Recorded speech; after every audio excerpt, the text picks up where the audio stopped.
Okay, we're back for episode 21 in our series, John or Lazarus, who wrote the fourth gospel, and episode 21 is the Mount of Transfiguration. The purpose of today's video, we're going to ask the question, if the Apostle John wrote the fourth gospel, why would he neglect to include an account of the Mount of Transfiguration?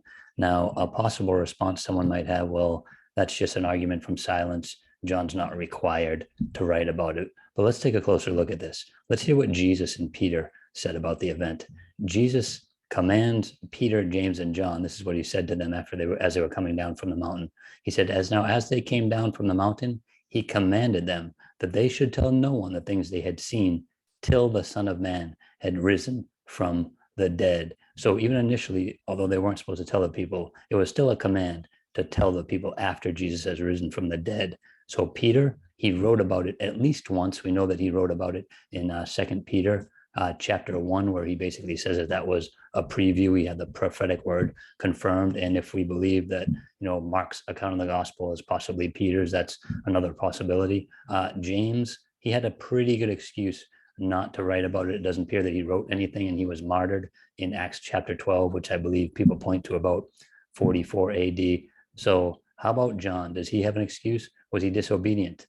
And if he did write the fourth gospel, what's his excuse for not including an account of the Mount of Transfiguration here? So here's what Peter said, reflecting on the Mount of Transfiguration. He says, we did not follow cunningly devised fables when we made known to you the power and coming of our Lord Jesus Christ, but were eyewitnesses of his majesty. For he received from God the Father honor and glory when such a voice came to him from the excellent glory, this is my beloved Son, in whom I am well pleased. And we heard this voice, which came from heaven when we were with him on the holy mountain. Again, that's 2 Peter chapter 1. Now, who is this we that Peter's speaking of? Again, James was already dead. Peter could just be looking back, collectively saying that it was them. So John's the only other one that's left, if he's alive. We believe John's still alive at this point when he's writing this. So the question might come up, was John with Peter when Peter wrote the letter? Was he looking over his shoulder? I mean, that's possible. Maybe the we was a we statement, in the current situation as Peter was writing, but it doesn't say anything at the beginning or the end of the letter about that. So John probably wasn't there. If you wanted to try to say, oh, well, John's just piggybacking on Peter.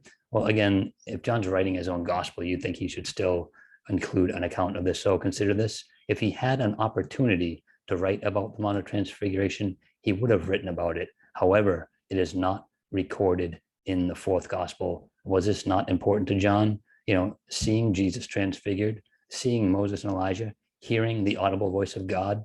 I don't need to write about that. Of course, of course, it's something he would have written about. And again, it looks like Jesus was commanding them to write about this. So a reasonable conclusion, Lazarus wrote the fourth gospel. And the reason Lazarus didn't write about the Mount of Transfiguration is because he wasn't there. John, the most obvious reasonable conclusion is that he would have written about it if he's writing this gospel. So Lazarus, a man that Jesus raised from the dead, is the author of the fourth gospel. Again, read it with that in mind. It's just going to open up your eyes to a whole new world. And as always, let me know if you have any questions or comments. And until next time, contend earnestly for the faith which was once for all delivered to the saints, and God bless.